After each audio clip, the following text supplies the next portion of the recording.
Hello, everyone. Welcome people on LinkedIn. Welcome people on YouTube. Welcome people on audio.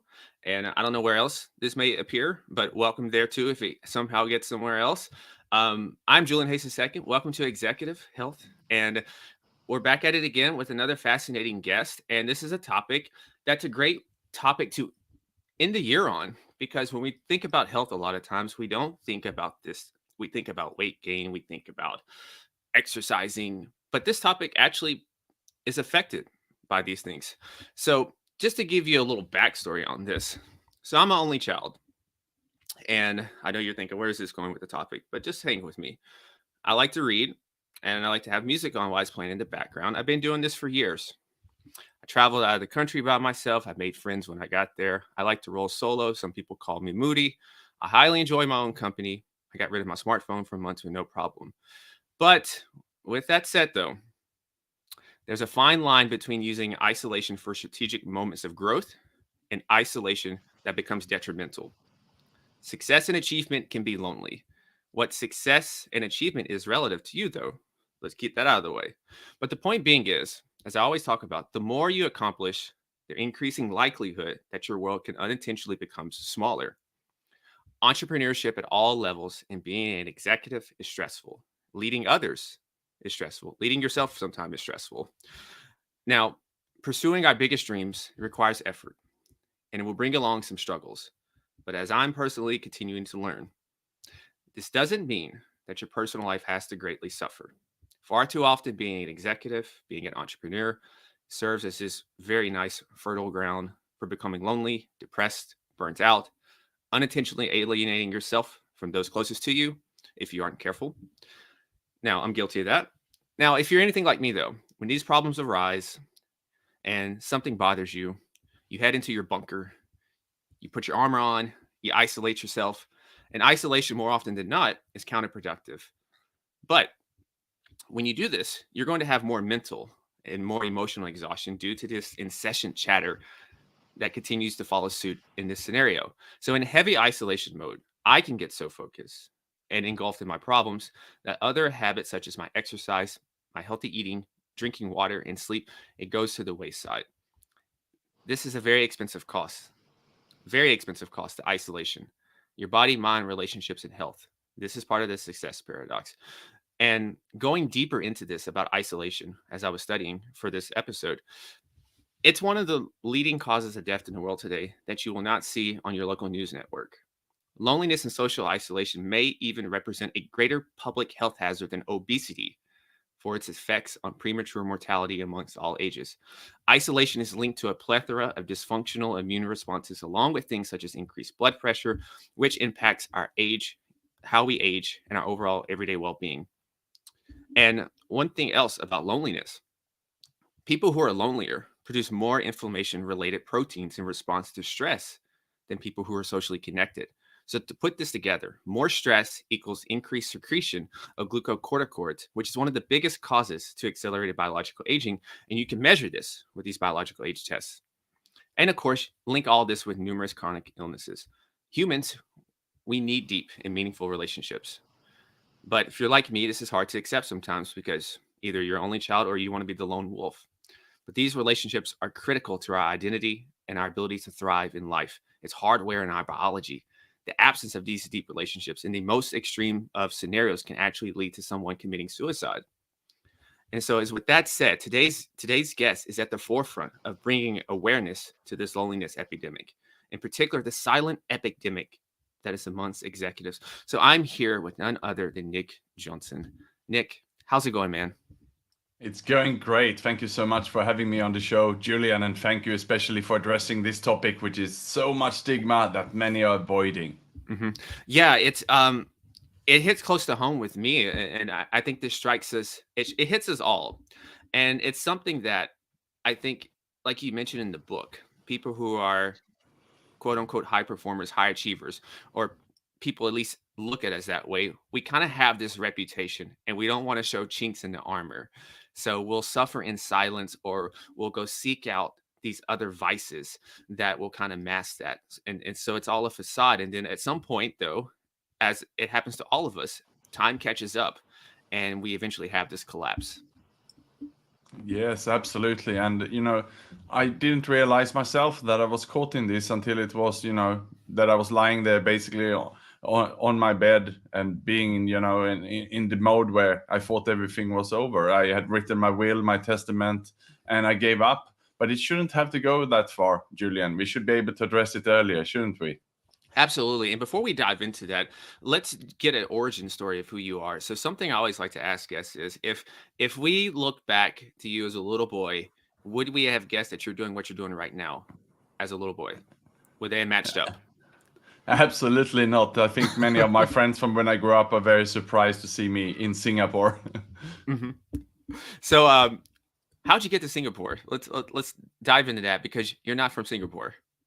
That's right. So, if we go back to the little boy a little bit later on in life, I didn't actually finish my high school at the first attempt. I just couldn't focus on school. It was not important. I was a rebel in school. I had to actually come back to high school as a 20-year-old to finish my high school. And it was only after that I went into university. And I did that again, being the rebel in me, as far away as I could from my parents. So I moved to Australia. I crossed the globe, studied at university there. Then eventually I realized Australia is quite far from Europe. So I looked at the map and halfway was Asia. So I moved to Thailand, Indonesia, and Vietnam, and now Singapore, where I spent the last 15 years. Okay. And so now that you're the founder, managing director of Executive Global Network in Singapore. So this is one of Asia's premier networking organizations. And so before that, what was your career path? So before that, I worked in various general manager, managing director roles for international companies. My last role before I left the corporate world was with a company called International SOS. We managed hospitals and clinics, mainly for the oil and gas and mining industry. A lot of the US companies having, their plants and setups in Asia, they needed to have international standard medical care and medivacs and so on. So I was leading that organization. That was my last role. So quite a stressful job, obviously, in the medical industry in Asia, managing big teams. And so did that start to where you started to feel kind of those components of the loneliness? Was it that venture in particular, or was it even later down the road? No, it was all the way through. And I think, being also an expatriate, when you're basically not understanding perhaps the local language, you not really understand the culture, the legislations and so on. So you're sort of isolated already from the beginning there. And unless you really make that effort to learn the local language and trying to understand the culture, you're already, sort of isolating yourself. And I guess in you get too busy with life, and especially my last job in Indonesia, then that big role, I just didn't make that effort. So I was already isolated, and then it didn't make it better that when I felt a bit pressured and stressed about things, the anxious overachiever in me kicked in, and I didn't really discuss it. I didn't open up to my boss. I didn't share the challenges. I was trying to show everyone that I held it all together, but that pressure is quite difficult to go home with at night. Hmm. Yeah, and I think that's something that a lot of listeners and just people in general can really feel is that there's a pressure that you have with this role, these responsibilities, and it's probably hard when you come home to even discuss that because unless they're in that same industry as you, they're not going to really understand the exact things that you're going through. Yes, absolutely right.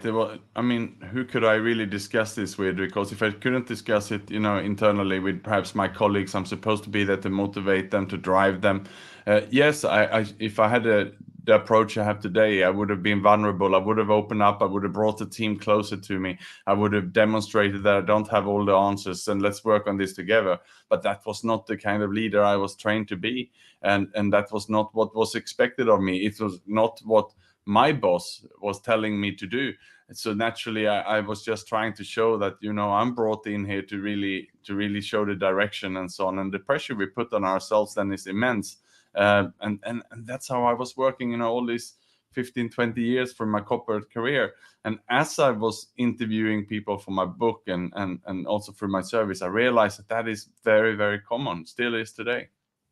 Yeah, and so as you mentioned your book here, the number one, by the way, listener, I don't think I mentioned this, number one international best-selling author of Executive Loneliness. So it's a very good book. And what I liked about the book is not only did you explain what it is, you go into the backstory a little bit about yourself, but you also, toward the end, more importantly, you give actionable steps for people to take. So I think that's very good for books of this kind of nature.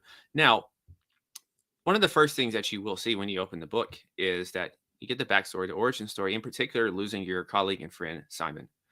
And was that safe to say the impetus of just starting this book and going down into this executive loneliness venture? Yeah, so if I take a step back in 2018, when I was hitting my rock bottom, I was blessed to get into a fast recovery. I was on the path, getting back my physical, my mental health, and I had at that time also picked up an alcohol addiction. I managed to break that, and I'm blessed by today. I haven't had a drink for 4.5 years, which was part of my recovery journey. So here I am now in early 2019, a year later into my recovery, and I'm feeling great. I've repaired most of my relationships. I managed to remarry, and everything is looking great. But I had not told anyone what's going through. I didn't share with anyone that I'd gone through this mental health crisis. I didn't share how sick I felt at that time, how isolated. Again, still I'm in this mode that I better keep this to myself. No one better find out. But then the day when Simon left, that's when I realized, this could have been me. If I wouldn't have found a way out of that loneliness and recover myself, I could have gone the way Simon did. And that's the moment when I decided to go basically live with my story. I actually did a video, and I posted the video on LinkedIn. I set up a charity fund, and I became a fundraiser, a volunteer for a suicide prevention agency in Singapore called the Samaritans. And that clip, though, went viral all around the world. So within 24 hours, people are calling, writing from all over the world. And the radio station is calling me in Singapore, wanting me to go live on radio. And I did that. And they asked me a lot of questions. So here, within 24 hours, the whole world know my whole story because they asked me very deep questions. And after that, there was no way turning back. The next day was a 4 pages feature in the biggest business magazine in Singapore. And it's still today the biggest mental health piece in the business press in this country. So, here I am then getting all this media exposure, and people are saying, Nick, what's unique with you is you talk about your failures, your fears, your isolation. No one ever talked to us about this before. The journalist said, people come to us to show success. You showing the other side. This is what we want more of. So that's the moment when I decided that I need to put this in a book, and I need to do this in the memory of Simon. Of course, I had to do one more thing. I had to call up the brother of Simon and ask for permission to use his name and use his story. And the word he said, Nick, he said, shout it out loud. That's what Simon would have wanted you to do.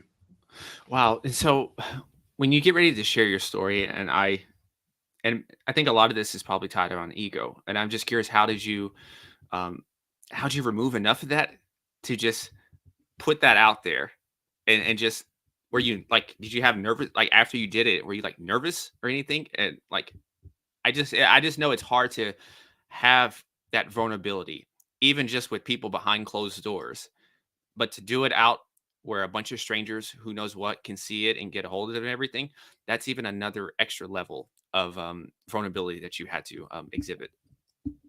Yeah, and I didn't do that by choice. I was actually in complete shock when Simon left, and I didn't really know what I was doing, I think, which is the good thing here, because all those barriers and the ego was not there anymore. I was naturally thinking about what we should do as a human being. I was actually I was skipping all the steps, and the ego was not there. I was just getting into solution mode, and I was just thinking, if I can save one life here to stop someone else from doing that, that was all I was thinking about. It was only later on when I was sitting there on my way to the radio station, I realized, oh dear, what am I going to do? Of course I was terrified. Of course I was scared.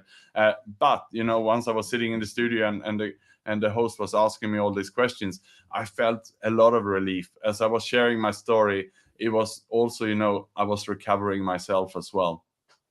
Hmm. I want to go back to something. I think you mentioned that you're remarried and everything. And one of the things that I've noticed, and this is just a personal curiosity question, because I like to ask people who have done it and already. And so I'm not married right now. And But I'm always curious when I study a lot of high performers and even some of the execs and everything I talk to. It seems like they didn't get it right the first time. It usually takes the second time for a lot of these guys that are very high achievers, high performers. What do you think are some of the common causes that causes that friction between like with the first relationship? And it typically takes them to learn from that first mistake to make it right the second time. Yeah, I think it's probably two answers to this. The first is that if we have not been well, if we have isolated ourselves in loneliness, and if we had done what I done, also pick up some addiction, like in my case, an alcohol addiction, then the damage done on the family and the relationship is probably beyond repair. It can be very, very difficult. And also, if the ego is in the way and we don't own our part and we don't manage to make it right, then it might be very, very difficult to ever get back that trust that's supposed to be there. But then also, if you then go through this and you come into recovery, then you might come back as another person. You might come back, as a much more humble person, and it might not be the same partner you're looking for. Maybe the reasons for the first partner was completely different from the second partner. uh, I think also many times we might not be looking for pleasing ourselves with the first partner. Too many times we are rushing into it. We're looking for someone who might tick the box to please our parents, and we're trying to do what everyone else, just like people are getting a car, a house, a job. Well, a wife should be on the list. So we might just tick those boxes. And in my case, also made my parents upset on many, many parts. So it just became one of those things that you didn't really think through. Hmm. It's interesting to put it as just like a checkbox. Like you just have this typical life checklist that we're supposed to do, and you're just like, well, I guess it's time, and you just check it. And it's a very interesting way to think about that. I appreciate that. And so, what? How would you define executive loneliness for somebody who's just hearing this the first time? Yeah, and that's also the first question I got on live radio. And I started by saying, well, it's lonely at the top. And it doesn't really matter if it's a big organization or if you're an entrepreneur. And if you're a solopreneur, then you're still at the top. You're the only one in the organization. Uh, but, but as I looked into the study, actually, it can be lonely anywhere in the organization at every level. But if you think of the work in many companies still is built up as a hierarchy, then naturally, if you have a CEO at the top, it's only one of you in the office. And then it could be maybe in middle management, it could be hundreds. And at least you will see these people naturally having similar kind of tasks, similar responsibilities.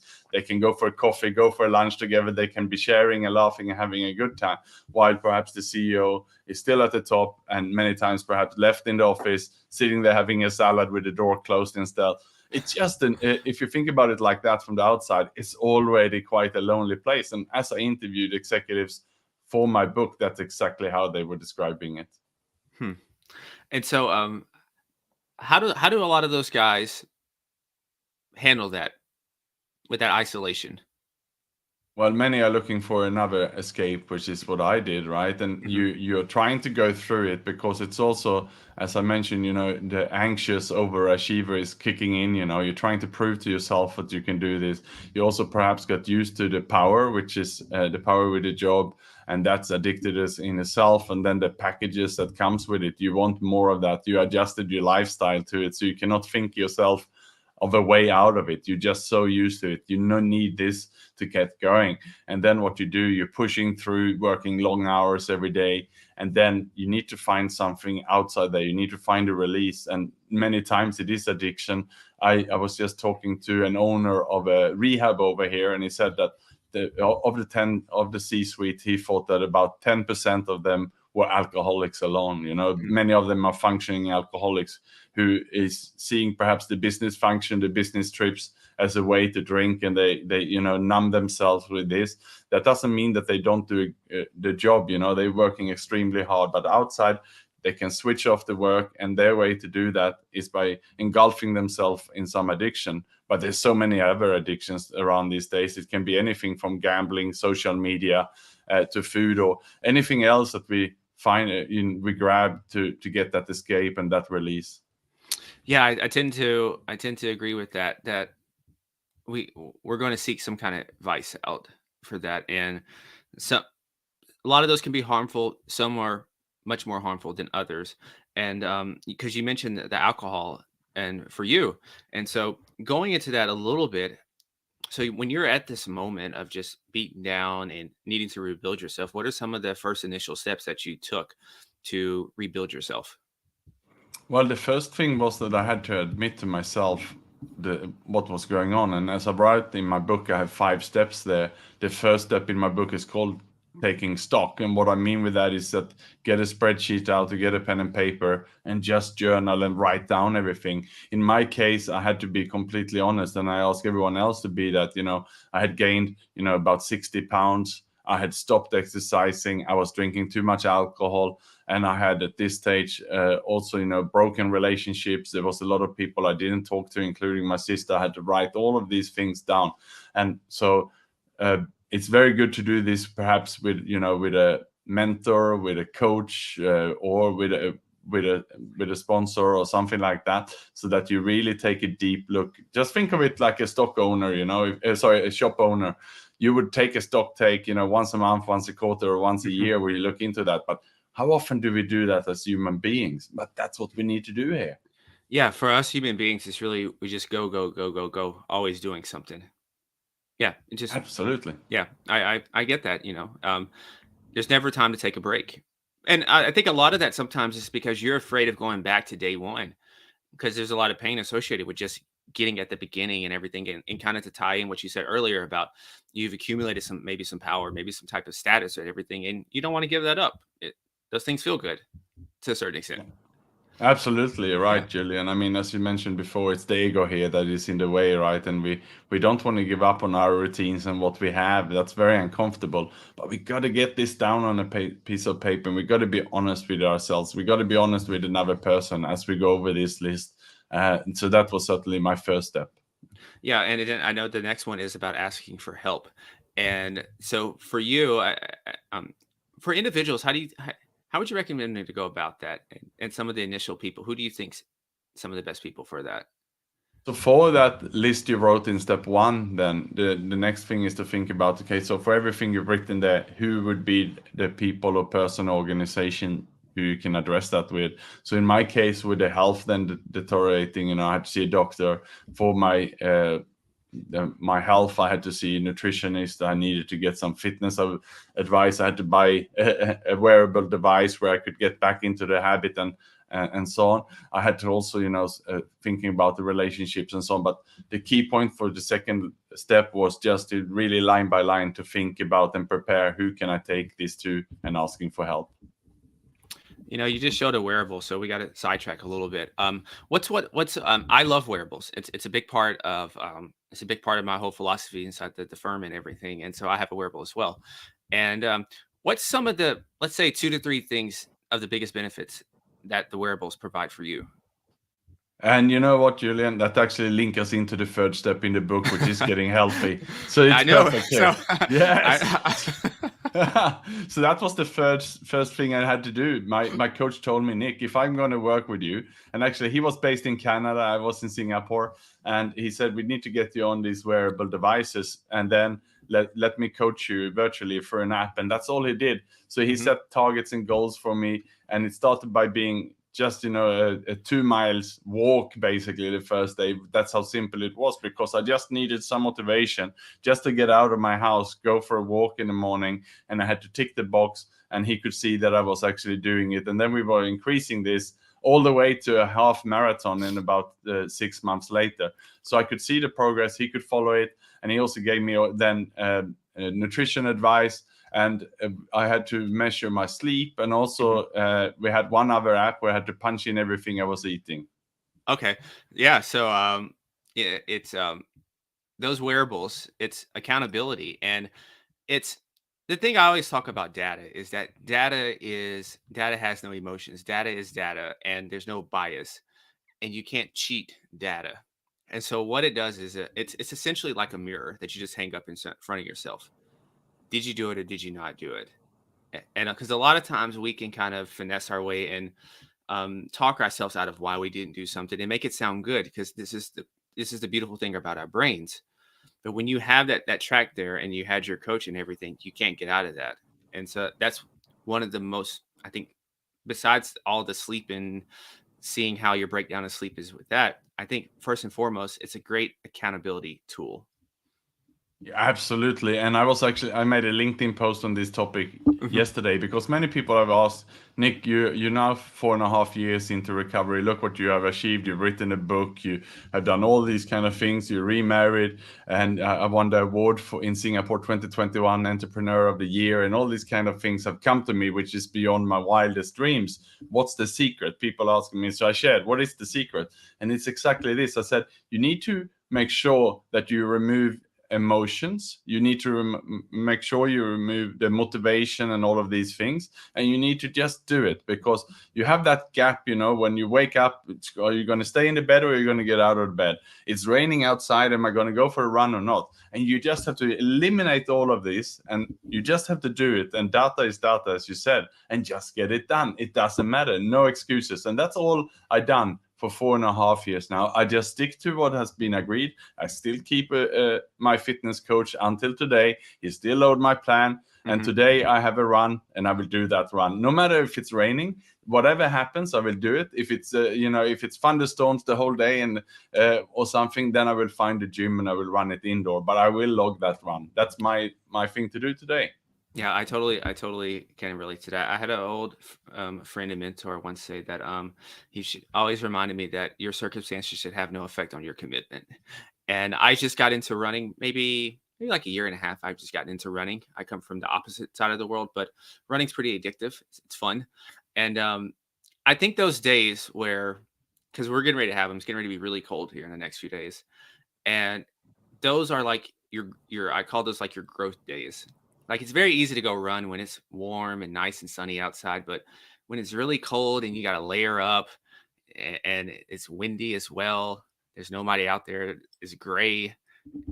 Those are the hard days. Those are the hard days. And I think, to tie this back in, someone who's perhaps recovering, you probably have had some of those tough growth days as well on your way to recovery, where you were very tempted to relapse back to some of those old habits.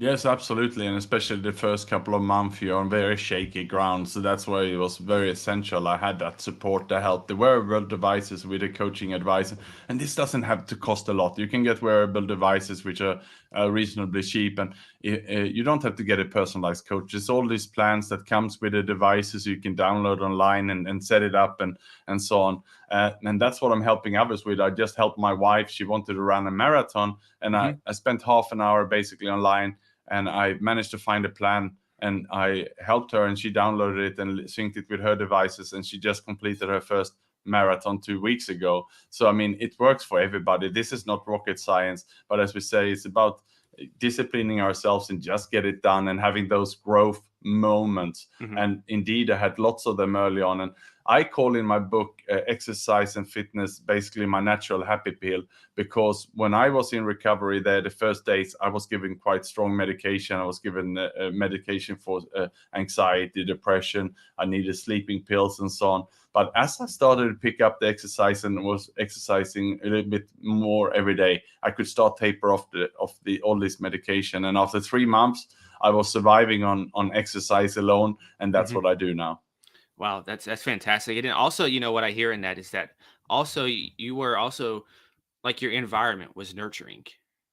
And I think that's one of the next steps, right? After we are taking stock, we're asking for help, we're getting healthy, and the next thing is, relationships. And so, how was that in terms of like, let's talk about relationships a little bit and kind of how do you go about that, optimizing that? Right, indeed, the fourth step of my book is about nurturing healthy relationships. And what I realized that in my case, but also in many executives I interviewed for the books, is that we have broken relationships.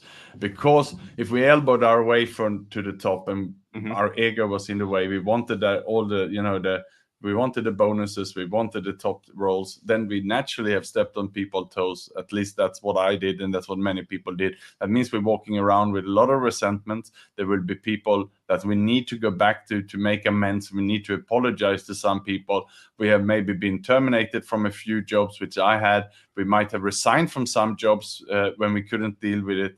And that's what I also had done. I had to basically write all of this down with my sponsor again, line by line, and list them all out. And then I had to go back and make these are meant. And as I did that, I realized, that all the pain inside me was removing. So when I was thinking about a situation, a person, or a job in the past, which might have filled me with fear or anxiety or anger, when I'm now thinking back to those situations, I don't have any of these negative emotions. So it's clearing all of this baggage, and that's was a marvelous step to take. Absolutely. And I think through all of this, when you take all these steps, you're removing all this stuff, you're creating a new you start to get what I like to call a mission, and you start to have a North Star, a compass for how you go about things. And I think this is a great lead into your last step. Absolutely. It's about finding your purpose. And that's not something that I naturally had been looking for, but here it came right in my face. I mean, the day I found my purpose was the day when I made that video starting that fund and the awareness campaign uh, to eliminate executive loneliness, when it went viral across the world.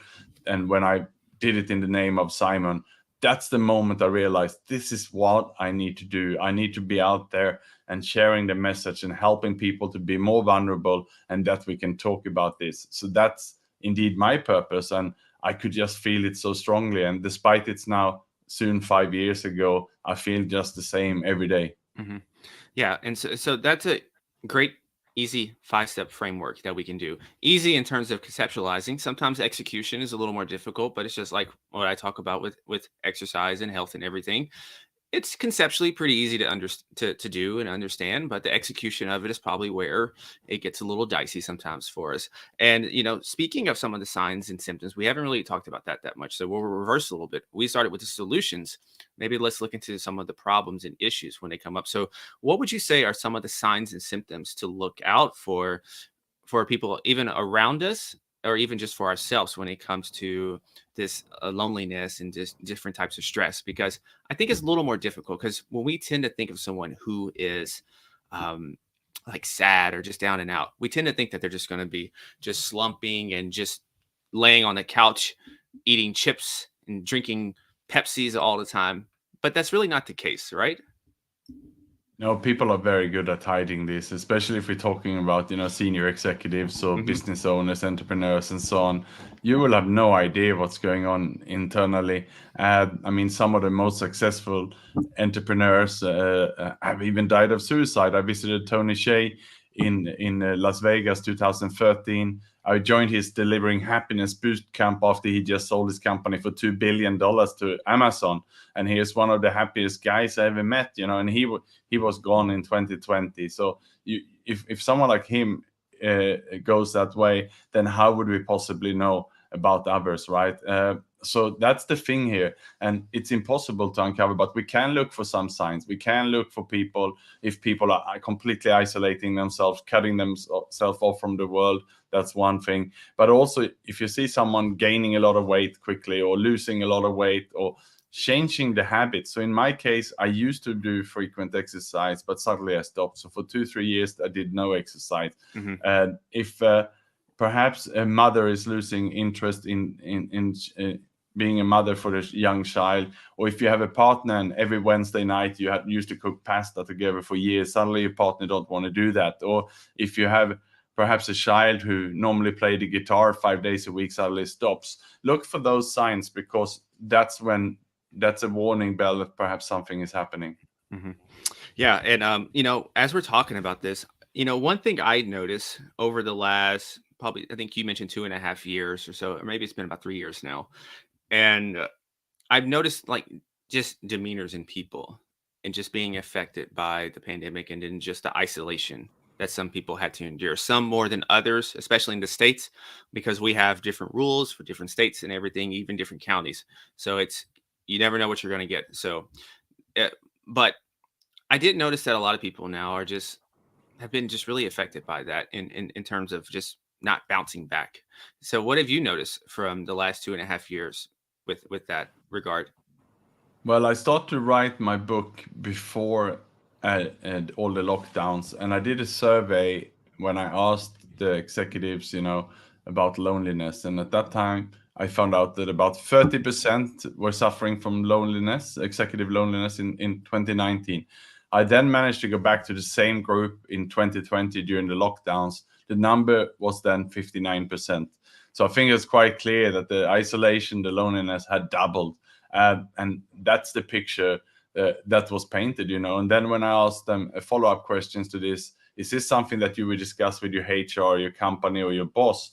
And 84% said no, this is not something that they are comfortable discussing. So that means that, they are suffering and they're not talking to anyone about it in the company. Then again, one more question. Do you seek professional help for it? No, 75%. Oh, So wow.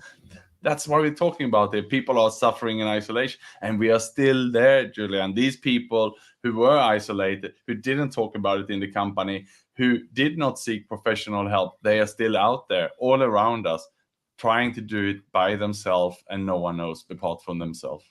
What do you think companies can do with that then? Or how do you even think, like, what's a great first step? And the reason why I think about this, because a lot of times we think about workplace wellness programs, and I've done a few consulting gigs and talks with companies, and you go in to talk about a subject of health, you go in to talk about sleep.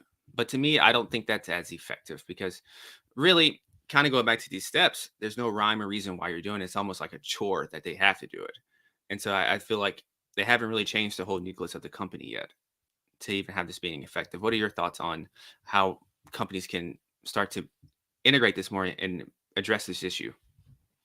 According to me, there's only one thing that needs to happen first. The leader of that organization, may it be the CEO or the owner, need to be vulnerable first. Hmm. So, and nothing will have any effect before the leader is vulnerable. And this has to start from the top. You cannot expect someone who's just a new recruit in a large organization suddenly go in and open up to everyone about their problems and Right. challenges and Hmm. pains. So that then, and let me talk through a story, because I interviewed one woman for my book, a senior executive. She at the time was a managing director for a big international bank. And when I interviewed her the first time, she just shared, yeah, I'm suffering a bit. It's difficult now during the lockdowns and so on. But she didn't disclose much. But then a few days later, she sent me a message and said, Nick, can we meet for a second time? I want to share something more. As soon as we sat down, she started to cry and she said, Nick, I rehearsed my own suicide twice. And of course, I got completely shocked. I didn't know what to say. Here is she admitting this. And I said, does anyone else know? She said, no, you're the first one I'm telling. So I had to really slow down and just let her have some space. And eventually, though, the outcome of this was that she promised to call a psychologist, and I helped her and linked her up. She had a session with a psychologist who called the husband. The three of them had a discussion and they sorted this out. And she was on her path towards recovery. What happened next, though, was as soon as the book was out, she actually got a copy of the book, and she gave it to her staff. She gave it to her team members, asked them to read it. Then they had an all hands meeting. And in the book, it's her story is included, but it's anonymous. So no one knew that it was her. But she disclosed that inside this all hands meeting, in front of her boss, in front of all her staff, and they were completely shocked. But what happened after this is that the culture was changed. In that moment, the culture was open. No one was scared anymore to share anything, because here's the big boss sharing that she had suicidal thoughts. I mean, everything is now in play. If I'm feeling isolated, I'm feeling sad, or I'm feeling what happened to one of our employees during the lockdown.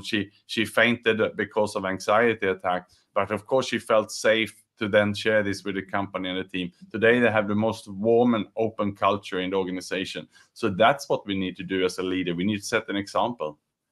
Absolutely, and that makes total sense. Whether it's leading at home with your family or leading at the company, it starts from the top down, and that's a very important distinction that is, I think, oftentimes not really heard by leaders when it's just like, go do this initiative, but they're not really practicing it themselves. And so, um, let's talk about EGN a little bit. We haven't mentioned talking about that much. There's more than 600 senior execs and business owners now in this, pretty much a safe haven, right? As it's a place to have these discussions and everything. I guess there's two parts of a question here. One, what was the inspiration to starting this? And two, what are some of the steps that you initially implemented to even get these people in the room? Because this is just something of like, you want me to come in this room to talk about essentially a little bit of my feelings, a little bit. So, how'd you go about that? Yeah, so in these meetings, is basically we provide a moderator, which is facilitating the session. Everyone have to sign a non-disclosure agreement, and there's no competitors. And what they discuss is essentially work-related challenges. They Hmm. discuss this so that the pain points that they come home with, the things that would cause issues for them, perhaps conflicts, issues with the boss, conflicts within the teams, things that they cannot solve. At least they have a place which is safe for them where they can discuss this without being judged. And the first thing then they get is sympathy. People will listen. And that's probably half the problem solved already there. Just for them to express it, having people listen to them and showing that sympathy, and half of the problem is solved. And then they will get support. People will help them. Then they can go back right away and hopefully implement these changes in the organization. We don't discuss mental health as such, Okay. but it is basically a preventive measure, because Hmm. if the problems are solved and you're talking here in these rooms, hopefully the next step won't need to be happening. Okay. So that's preventative health to a certain extent. To before you even get to that serious measure, you're trying to get one step. You're getting two, three steps ahead of that. Is that correct? Absolutely. That said, we also have conversations. We have talks about mental health. We have talks about how to prevent burnout and time management, Hmm. managing upwards, putting parameters around yourself. All of these conversations are also discussed in the meetings. And me then, as a leader of this organization, have to be vulnerable, because otherwise they all these conversations, all these meetings, about 120 events planned for Singapore next year, they will not be vulnerable unless I've been vulnerable first. So that is me now walking the talk. What I said before, as a leader, we need to be vulnerable first before we can ask the rest of Hmm. our team members to do that. So I'm curious, how's the business culture in Singapore? Is it any different than maybe in the States or even where you are from or anything? What's the business culture like there? So if we're talking about the local culture, it's more closed than the Western world. Hmm. But many of the people I'm working with, about half of our members would be Westerners, so and the rest locals. So there again, we need to lead by example. We need to show the way. Having these conversations is even more stigmatized here than it is in the West. That's what I was thinking. I was thinking that a little bit, but I wasn't just 100% sure that. But I was thinking it's a little more stigmatized because isn't it? It's a little more conservative there. Absolutely, and Hmm. we see that after the lockdowns and with everything opening up, it's slowly opening up. There's some people who still isolate at home, who have then the perfect excuse, as we had during the COVID. We Hmm. could just say, "I'm scared of the virus, so I just stay inside." But now that means that some people have been locking themselves in for 3 years, and that's perhaps not the best place to be. No, no, not for that long. Absolutely not. That's not the best place to be. And as we're getting close to winding down this conversation, and so now I'm curious about your journey to being an Ironman, and I'm curious about this. Your steps, and then also personally curious because I think I'm flirting with it. I don't know if I want to do a full Ironman. I might just do like an Olympic triathlon first or something. I gotta learn how to swim though. My swim game is not that good, but so you go from not exercising, almost essentially a new program. You can see from couch potato. You can say a little bit you were a couch potato at one point during this low moment. Now you're Ironman. That's the extremes. That's the extremes. And so the process, did you get the exercise bug and you were just so happy with it? Or was it more of just like, I want to do this to challenge myself? Well, I think, it was just to keep increasing. Just like I could go for a 20, 30-minute walk the first day, I could eventually, a few months later, go for 1 hour walk. And I just wanted to keep going. I wanted to keep stretching it. I wanted to put some bigger goals, getting more confidence. And the Ironman event, and what I saw the videos, on YouTube, the one from Kona, if you punch in Ironman Kona, the swim start, Uh-huh. it's just so inspirational, and you see all the emotions of the people, and I say that the Ironman event is like a simulation of life. You go through all the emotions, in a day. It's an up and down, this roller coaster, where you go through the joy, the pains, and so therefore, it's really good for practicing resilience. And I love the discipline to train. You cannot show up without training. You need a Nope. year, you need a full year's preparation, more or less, and keeping me focused. It's keeping me focused about my diet, and keeping me focused on recovery and sleep and exercising, and it puts me in a good place. And the people you meet also through all the trainings, I'm an introvert, like you mentioned, Julian. You're an introvert, and me too. So if I don't seek myself out in clubs, organizations, and so on, then my natural place I would just work and isolate myself. I would be Hmm. conveniently fine there. But I need to then do this. And the beautiful thing with Ironman is you have 3 sports. So that means I belong to a swim academy where I have meet those people. I belong to 3 different cycling club, and we have one in EGN, my company as well, where we go out and cycle. And I belong to a couple of running clubs. So that's my community. That's where I hang around, and I do a lot of my socializing around these sports. So instead of now going to the bar and drink and so on, I go out for a bike ride, socialize, and we have a coffee after that. So it's Hmm. my life. I surround it around Ironman training. And one thing I've noticed lately is as I'm just in the running club right now, no cycling or running or sorry, swimming. But one thing I did notice though is that these endurance sports, they tend to attract a lot of business people, high achievers, high performers, it, and one reason, I try to think like, why is this attracting so many people? And I think one of the things is you just make this light bulb go off in my head. It is a simulation of life. It's also like business. That business requires patience. Business requires you to do the same thing day in and day out, even if the immediate result is not there, because you're keeping the long term in mind. And then also, I think about to tie this back to the earlier part, you talked about vices. And a lot of times, if we don't feel that with something, that void's going to be filled with something negative, perhaps like alcohol, perhaps like sex or gambling. And what better to fill our time than these endurance sports? Because it's not like this is a 30-minute activity. These are hours. These are hours upon hours upon hours. And to do these things, we also have to take care of the other hours of our day as well. So it's a great stability to keep us on a more healthier path and positive path. Yes, absolutely. And I should add to one more thing here. I also do a lot of Hmm. recovery. I give back a lot to the community, and I tend to end a bike ride or a run at some meeting of some anonymous support group, Hmm. where also we have actually bike clubs and running clubs also in the recovery community.